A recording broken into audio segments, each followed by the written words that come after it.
नमस्कार, मैं अवधेश शर्मा और आप देख रहे हैं स्वदेश 24/7 न्यूज़ चैनल। आज हम मौजूद हैं प्राइवेट स्कूल एसोसिएशन के अध्यक्ष श्री राजकरण सिंह भदौरिया जी के साथ में और इनसे जानेंगे एक्चुअल में प्राइवेट स्कूल एसोसिएशन है क्या, इसकी बॉडी कहाँ से रन होती है, एक्चुअल में प्राइवेट स्कूल एसोसिएशन का उद्देश्य क्या है, क्या वो व्यवस्थाएं हैं जिनके माध्यम से प्राइवेट स्कूल एसोसिएशन की जो समस्याएं हैं, प्राइवेट स्कूल्स की जो समस्याएं हैं, संचालकों की समस्याएं हैं, शिक्षकों की समस्याएं हैं, उनको सरकार तक रखा जाता है। सर, आपका बहुत बहुत स्वागत है। आपका बहुत बहुत स्वागत है। बहुत अच्छा प्रश्न किया आपने। Private school association Madhya Pradesh स्तर का एक संगठन है जो 52 जिलों में संचालित है। हर जिले के जिला अध्यक्ष हैं, ब्लॉक अध्यक्ष हैं, इसी तरह संभाग के अध्यक्ष हैं, संवेक की पूरी बॉडी है, प्रदेश की पूरी बॉडी है। प्रदेश अध्यक्ष श्री अजीत सिंह के द्वारा ये संगठन की स्थापना की गई है और वही इस समय अध्यक्ष हैं। इसकी स्थापना 2014 में की गई है और 14 में 2022 है, पूरे 52 जिलों में ये फैल गया है। सर, 2014 से पहले किसी प्रकार का कोई संगठन बड़े लेवल का मध्य प्रदेश में नहीं था क्या? 2014 से पहले अशासकीय संगठन थे, लेकिन वो आपस में बटे हुए थे। जैसे शिक्षक संघ है, उसमें वो संघ परिवार का संगठन है। इस तरह शासकीय संगठन पूरे प्रदेश में इतना बड़ा संगठन नहीं था जो 52 जिलों में संचालित हो रहा हो और एक ही संगठन के द्वारा, एक ही कड़ी के द्वारा संचालित हो रहा हो। आज तक के इतिहास में, मध्य प्रदेश के इतिहास में ये पहला संगठन है और बहुत संगठनित रूप से काम कर रहा है। शासन की जो गलत नीतियां हैं उनका विरोध करता है। प्राइवेट स्कूल शासन की गाइडलाइन फॉलो कराने के लिए सेमिनार करता है। स्कूल संचालन की विधायी कार्यप्रणाली को ट्रेनिंग करने के लिए सेमिनार करता है और अच्छे स्तर पर जो स्कूल संचालक हैं, वहाँ शिक्षक हैं, बच्चे हैं, उनको भी सम्मानित करके उन प्रतिभाओं को निखारने का काम संगठन द्वारा किया जाता है। सर, इस संगठन को स्थापित करने के पीछे सबसे बड़ा उद्देश्य क्या था? क्या अलग अलग संगठन आपस में बट चुके थे? क्या अलग अलग स्कूलों के काम रुक रहे थे या फिर व्यवस्थाएं जो है सही तरीके से इम्प्लीमेंट नहीं हो पा रही थी? शासन की जो नीतियां हैं वो दोहरी नीतियां थीं। शासकीय स्कूलों की अलग थी, प्राइवेट स्कूलों की अलग थी। ये संगठन के बनने से और संगठन के काम करने से एक परिवर्तन हुआ है कि चाहे प्राइवेट स्कूल की गाइडलाइन हो चाहे सरकारी स्कूल की, दोनों की गाइडलाइन एक बनी है, दोनों की योजनाओं का फॉलो होता है। और ये संगठन जब तक सक्रिय नहीं था तब तक भेदभाव के रूप में देखा जाता था। आज की स्थिति में सर, ग्वालियर में जैसे कि आप जिलाध्यक्ष हैं, ग्वालियर में टोटल इस संगठन के अंतर्गत आने वाले कितने स्कूल रजिस्टर्ड हो चुके होंगे? ग्वालियर में private school, primary, middle, higher secondary school लगभग 2000 के आसपास हैं लेकिन हमारे साथ में अभी करीब 1200-1300 लोग हमारे संगठन के साथ जुड़ गए हैं। अलग अलग ब्लॉक में भी हमने ब्लॉक अध्यक्ष बनाए हुए हैं। ये हमारे संगठन में प्राइवेट स्कूल संगठन के घाजीरा ब्लॉक अलग है, मुरार ब्लॉक अलग है, घाटी गांव ब्लॉक अलग है, डबरा ब्लॉक अलग है, भितरवार ब्लॉक अलग है। इन सब के ब्लॉक अध्यक्ष और उनकी कार्यकारिणी सक्रिय है। सर, ये जो संगठन है ये किस प्रकार से काम करता है? मान्यताओं को लेकर, व्यवस्थाओं को लेकर, शिक्षकों को लेकर या फिर विद्यार्थियों को लेकर? ये संगठन मान्यता में जो भेदभाव होता था, भ्रष्टाचार का बोलबाला था, वो सब बंद हो गया और मान्यता का सरलीकरण हुआ है। ये संगठन ने विरोध किया, संगठन ने अपने सुझाव दिए, सरकार ने उसको माना और जो मान्यताएं थी उनका के बीच में जो निरीक्षण होते थे उनमें बहुत सारे लोग दलाल सक्रिय हो जाते थे, जिले से लेकर के प्रदेश लेवल। इसका ग्राफ खत्म हुआ है और इसमें बहुत सुधार हुआ है और स्कूलों को मान्यता सरल तरीके से मिलने लगी। सर, मान्यता से याद आया कि मान्यता एक्चुअल में होती क्या है? मान्यता की शासन की नीति अभी है, एक बार में प्राइमरी मिडिल की मान्यता 3 वर्ष के लिए रिन्यूअल हो और 9, 10, 11, 12 हाई स्कूल, हायर सेकेंडरी की मान्यता 5 वर्ष तक का रिन्यूअल होने लगा।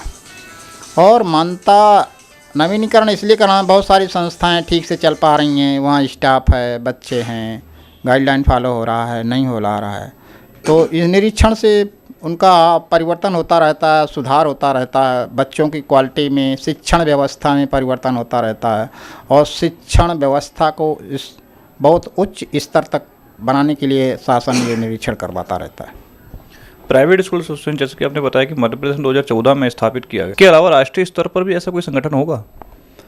नहीं, अभी राष्ट्रीय स्तर पर प्राइवेट स्कूल एसोसिएशन का संगठन नहीं है। उसके 2 कारण हैं कि मध्य प्रदेश में नहीं, ऑल इंडिया में 2 तरह की मान्यताएँ चल रही हैं। एक तो CBSE बोर्ड से हैं, वो संस्थाएं अलग हैं, और हर स्टेट की मान्यता प्राप्त संस्थाएं अलग हैं।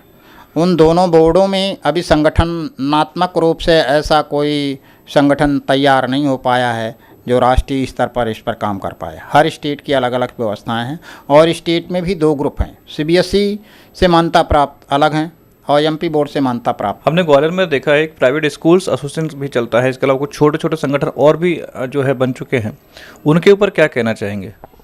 नहीं, वो किस प्रकार भिन्न है इस संगठन से?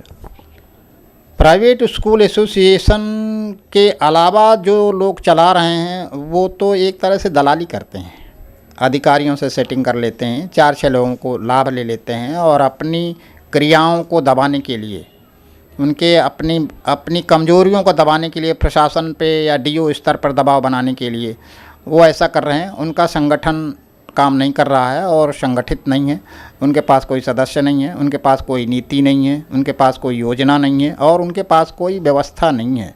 वो तो केवल संगठन में पहले काम करते थे, उनका परिचय हो जाता है तो वो मानसिक दबाव बनाने के लिए, खुद का लाभ लेने के लिए, जैसे सेंटर में नकल कराना, सेंटर बनवाना, इस तरह के लाभ लेने के लिए वो इस तरह के काम करते हैं।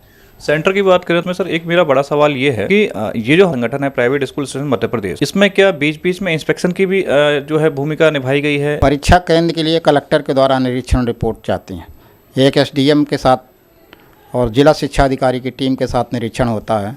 जिन स्कूलों में सारी व्यवस्थाएं हैं, फर्नीचर है, पानी की व्यवस्था है, शौचालय हैं, कैमरे लगे हुए हैं, स्वच्छ वातावरण है, सिक्योरिटी है, चारों तरफ से बाउंड्री है, परीक्षा में बच्चों की असुविधा नहीं है, बहुत सारी चीज़ों को देख कर सेंटर बनाया जाता है। ये जो प्राइवेट स्कूल एसोसिएशन है, एक स्कूल की मान्यता से लेकर उसमें कंडक्ट होने वाली परीक्षा तक रोल जो अदा करता है, उसमें क्या ऐसी कोई टीम का जो है गठन किया गया है कि समय समय पर स्कूलों का निरीक्षण प्राइवेट स्कूल एसोसिएशन की टीम करे, चाहे वो ब्लॉक लेवल पर हो, चाहे जिला लेवल पर हो, चाहे वो राज्य स्तर पर हो? प्राइवेट स्कूल एसोसिएशन व्यवस्थाओं को लेकर सर, प्राइवेट स्कूल एसोसिएशन निरीक्षण के संदर्भ में कोई प्रक्रिया नहीं करता है और ऐसी कोई टीम गठित नहीं की है। एक सेमिनार आयोजित करता है जो प्राइवेट संगठन, स्कूल एसोसिएशन का जो संगठन है जिले लेवल का, जिले लेवल में वो संगठन स्कूलों का एक सेमिनार आयोजित करता है और जो स्कूलों जिनके पास व्यवस्थाएं अभी बहुत कमज़ोर होती हैं उनको मोटिवेशन करने का प्रयास करता है कि हमको एक आइडियल स्कूल बनाना है और हमारी व्यवस्था आइडियल होगी तो हमारी शिक्षा का स्तर अच्छा होगा, बच्चों का भविष्य का निर्माण कर रहे हैं, देश के भविष्य का निर्माण करते हैं, तो उससे मोटिवेशन हो जाता है और जो लोग व्यवस्था जिनके पास कमज़ोर है वो उसको मोटिवेशन करते हैं और अपने आप को व्यवस्थित करने का प्रयास करते हैं। सर आज की डेट में जो लोग प्राइवेट स्कूल एसोसिएशन से जुड़ चुके हैं या जो नहीं जुड़े, उनके लिए क्या संदेश देना चाहेंगे? प्राइवेट एसोसिएशन स्कूल में बहुत सारे लोग जुड़ गए हैं, नहीं जुड़ने का केवल एक कारण है कि अभी हम उन तक पहुंच नहीं पाए। के लिए मेरा संदेश यही है कि सभी जो साथी जुड़े नहीं हैं उनसे विनम्रता से अपील करते हैं और मैसेज भी देते हैं कि वो संगठन से जुड़ें और अपनी समस्याओं को रखें। उनके समस्याओं का निराकरण करने का प्रयास जिला स्तर पर किया जाता है और किसी प्रकार की कोई भी परेशानी नहीं होती है, बहुत सुविधाजनक तरीके से समस्याओं का निराकरण हो जाता है। सीधे तौर पर ये कहा जाए कि प्राइवेट स्कूल एसोसिएशन एक प्लेटफॉर्म है, सरकार तक अपनी बात को रखने के लिए एक सुविधा है, अपनी व्यवस्थाओं को जमाने के लिए एक मंच है जहां पर आप अपनी बात को रखकर इस संगठन के माध्यम से सरकार तक पहुंच सकते हैं। आज के समय में संगठन के द्वारा जो बात किसी मंच पर, किसी शासन प्रशासन पर दी जाती है उसका निदान बहुत जल्दी हो जाता है और बहुत सरल तरीके से होता है। प्राइवेट स्कूल एसोसिएशन एक ऐसा मंच है, एक ऐसा संगठन है कि छोटी छोटी समस्याओं का निराकरण बहुत सरल तरीके से हल कराने में मददगार बन रहा है और यही प्रयास रहता है। लोग इसी कारण इस संगठन से जुड़ने का प्रयास भी कर रहे हैं। हम नहीं पहुंच पा रहे हैं लेकिन लोग आ रहे हैं, लोग फ़ोन से संपर्क कर रहे हैं, लोग व्यक्तिगत मिल रहे हैं और उनकी शंकाओं का निराकरण हम लोग कर रहे हैं। इसलिए संगठन डे बाई डे मजबूत होता जा रहा है। चलिए सर, बहुत बहुत धन्यवाद आप, और ऊंचाइयों को छुए बहुत से ज़्यादा स्कूल इसको टच करें, इसके साथ में सम्मिलित होकर अपने कार्य को आगे बढ़ाएं। बहुत बहुत धन्यवाद, बहुत बहुत आभार। तो आपने देखा कि राजकरण सिंह भदौरिया जो कि जिला अध्यक्ष हैं प्राइवेट स्कूल एसोसिएशन के, जिन्होंने बताया कि प्राइवेट स्कूल एसोसिएशन में जुड़ने के क्या फ़ायदे हैं। ऐसे अगली बार फिर से मुलाकात करेंगे, तब तक देखते रहिए स्वदेश 24/7 ग्वालियर।